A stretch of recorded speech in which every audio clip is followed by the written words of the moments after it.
السلام علیکم ویورز، جیسا کہ آپ جانتے ہیں کہ اس کرۂ ارض پر بہت سے جانور ایسے بھی گزرے ہیں جو بہت بڑی جسامت رکھتے تھے اور بہت زیادہ خطرناک تھے۔ یہ تقریباً 24 کروڑ سال پہلے نمودار ہوئے تھے اور کم و بیش 14 کروڑ سال زمین پر راج کیا، اور پھر موسم کی تبدیلی کی وجہ سے ان کی نسل ختم ہو گئی۔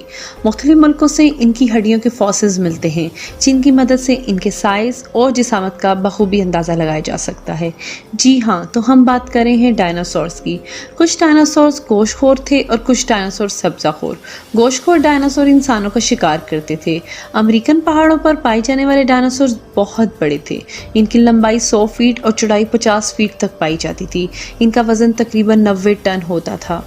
ڈائناسورز کے فاسلز ولیم بیک لینڈ نے 1819 میں دریافت کیے۔ ڈائناسورز کی پچھلی ٹانگیں بہت مضبوط اور بڑی تھی اور اگلی ٹانگیں قدرے چھوٹی۔ ان کی دم کافی بڑی ہوتی تھی اور ان کے دانت کافی بڑے۔ ان کا جسم بہت مضبوط ہوتا تھا اور مگرمچھ کی مانا جاتا تھا۔ ڈائناسورز بہت ذہین جانور تھا، اپنے شکار کو بہت پھرتی اور عقل مندی سے شکار کرتا تھا۔ کہا جاتا ہے کہ ڈائناسور سننے کی صلاحیت سے محروم تھے۔ ڈائناسور زیادہ تر جنگلات میں رہنا پسند کرتے تھے، مگر کچھ ڈائناسور سمندری علاقوں کے قریب رہنا پسند کرتے تھے۔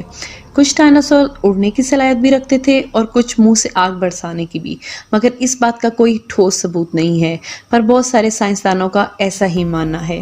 کچھ ڈائناسورز بہت چھوٹے تھے، ان کا سائز بکری کے بچے جتنا تھا اور گوشت خور بھی تھے۔ ان کے فاسلز چین میں دریافت ہوئے۔ پاکستان میں صوبہ بلوچستان کے مقام پر 2001 کو ڈائناسورز کے فاسلز دریافت ہوئے اور پاکستان بھی ان ممالک کی فہرست میں شامل ہو گیا جہاں ڈائناسورز کا بسیرا ہوا کرتا تھا۔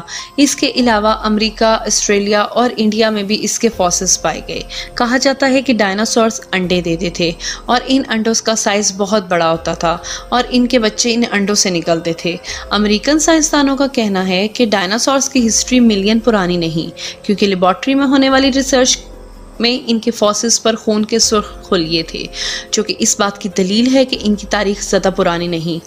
امریکن سائنسدانوں کا کہنا ہے کہ ڈائناسورز کی ہڈی انہیں 1990 میں ایک کھدائی کے دوران ملی اور یہ ہڈی ابھی مکمل طور پر فاسلز کی شکل اختیار نہیں کی ہوئی تھی۔ سائنسدانوں نے روایتی طور پر ڈائناسورز کو 2 گروپوں میں تقسیم کیا۔ کچھ ڈائناسورز بائی پیڈل تھے، جن کا مطلب وہ 2 پاؤں پر چلتے تھے، اور کچھ ڈائناسورز 4 ٹانگوں پر، بعض پرندوں جیسے بھی تھے۔ جراسک عہد تقریباً 200 ملین سال پہلے کے دوران 2 الگ الگ براعظموں کو توڑنے لگا۔ ڈائناسور نے دنیا میں بہت ساری تبدیلیاں دیکھی ہوں گی۔